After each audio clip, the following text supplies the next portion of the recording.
it's great to know that people are getting back their jobs. I think from a stimulus perspective, it puts the Fed in an odd position because, again, can you still print over $100 billion a month with this kind of backdrop? And I think the answer is less and less so. So you have less bandwidth on that front. You also seem to have a clearer mandate on infrastructure, which again leaves less upside on the fiscal front. And then at the same time, as you pointed out in the prior segment, the COVID cases in China are picking up, and the government is tackling down the mobility across the country. So I think China's got little room right now to use fiscal and monetary policy tools as well, and needs to focus on holding back the virus.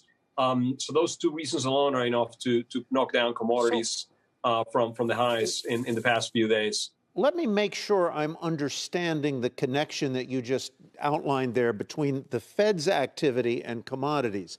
If I heard you right, you were suggesting that the Fed can't continue to pump money into the economy through quantitative easing or buying the bonds off the market. Can't do that, so the economy is likely to slow a little bit, which would pull back demand for industrial commodities like oil, like copper, and others. Am I understanding you correctly?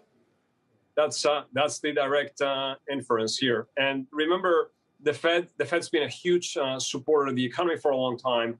The problem is we're creating jobs very, very quickly, and soon the unemployment rate will be at a point where inflation becomes a bigger risk. And the big debate's been, as you know, going from transient to permanent inflation. And the Fed's been telling markets, this is transient. We're not going to allow permanent inflation to take hold.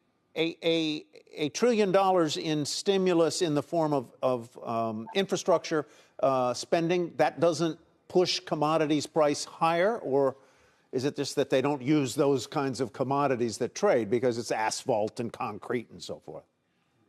No. I mean, asphalt is definitely part of the commodity complex. It's an oil derivative, and concrete's also important.